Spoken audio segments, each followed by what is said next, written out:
Merci, Monsieur le Président. Chers collègues, le service de chaud et froid urbain est un service public géré par la société Elvia, filiale de l'Alkia, pour une convention de gestion provisoire qui a été nécessaire pour assurer la continuité du service public, alors que la DSP initiale a été annulée par le tribunal administratif et que la procédure de renouvellement a aussi été annulée.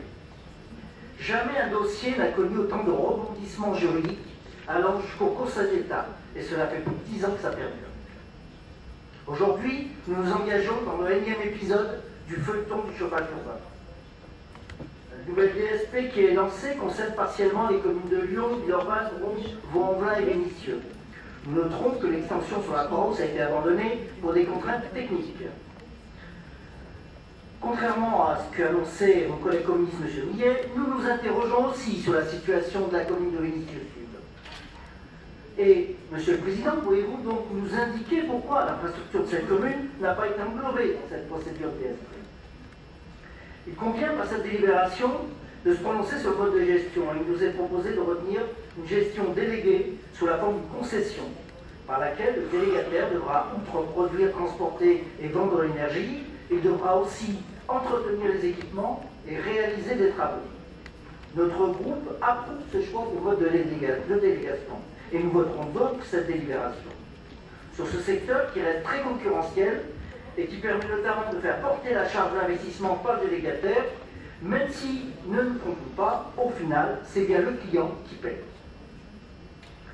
On s'interroge cependant sur la pertinence de la durée de la DSP. 25 ans, c'est long. Si on comprend la logique de la durée des amortissements des investissements, celle-ci n'a rien d'obligatoire.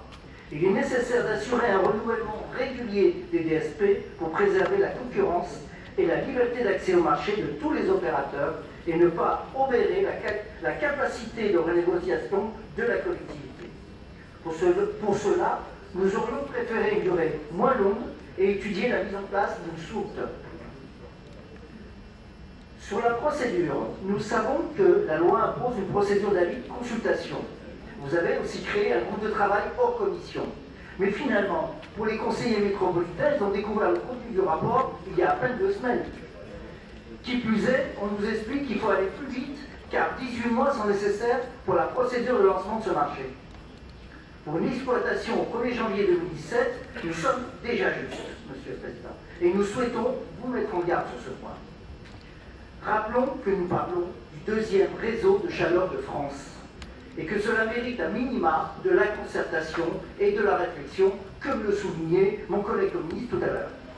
Ne serait-ce que pour ne pas reproduire les problèmes du passé et bien s'assurer contre les risques juridiques.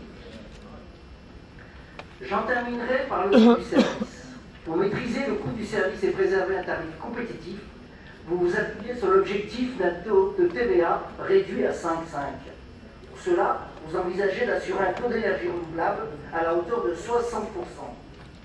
Actuellement, si pour Lyon, Villeurbanne, il est à plus de 50%, sur Bron, il est bien au-dessous, et donc soumis à une TVA plus élevée de 20%.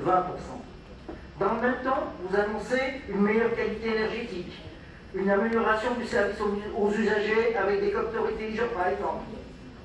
Notre crainte est que le financement de ces investissements ne se fasse pas sur le tarif de vente de l'énergie. Et là, nous notons un manque de transparence sur les futurs tarifs applicables aux usagers. Cette inquiétude est renforcée par le fait que les tarifs actuels, qui nous ont été communiqués par les services, montrent des disparités importantes, puisque le prix varie du simple au double sur le territoire métropolitain.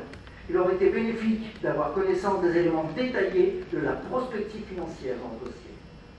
Monsieur le Président, nous voterons donc ce rapport, mais comme beaucoup de questions restent en suspens, nous, et dans ce dossier important, nous souhaitons des réponses de votre part.